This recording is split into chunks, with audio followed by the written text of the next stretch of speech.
Hello bachcho, let's see this question. The question says that rewrite each of the following statement in the form P if and only if Q. Statement Q is for you to get an A grade. It is necessary and sufficient. You do all the homework regularly. So यहाँ पे पहले हम की concept देखेंगे.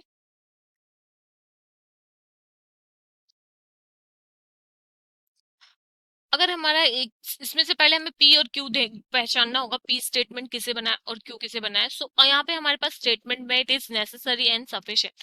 सो necessary और जो sufficient के बाद वाला स्टेटमेंट होगा वो हमारा क्यू स्टेटमेंट होता है.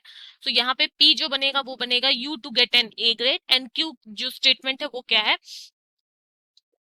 You do all the homework regularly, क्योंकि it is necessary and sufficient के बाद वाला स्टेटमेंट है, राइट. तो जो क्यू है वो नेसेसरी एंड सफिशिएंट होगा पी के लिए.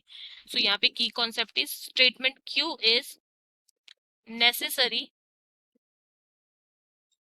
And sufficient for P. ये किस केस में हो, किस केस में इसको हम कंसिडर करते हैं, अगर हमें स्टेटमेंट किस फॉर्म में लिखना है, P if and only if Q इस फॉर्म में लिखना है, तो जो क्यू होता है वो नेसेसरी एंड सफिशिएंट होता है पी के लिए. तो यहाँ पे नेसेसरी एंड सफिशिएंट क्या है, you do all the homework. So ये बनेगा क्यू और ये बनेगा हमारा स्टेटमेंट पी, राइट. सो हम इसे अब इसका आंसर लिखते हैं. तो हमारा आंसर क्या हो जाएगा, यू टू गेट एन, पहले स्टेटमेंट पी आएगा, you to get an A grade, right. ये हो गया. फिर क्या आएगा, इफ एंड ओनली इफ आएगा, इफ एंड ओनली इफ. उसके बाद स्टेटमेंट क्यू क्या है, सफिशिएंट दैट के बाद you do all the homework regularly,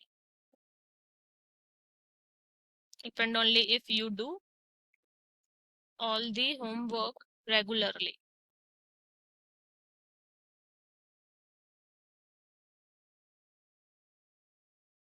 Hope you understand it well.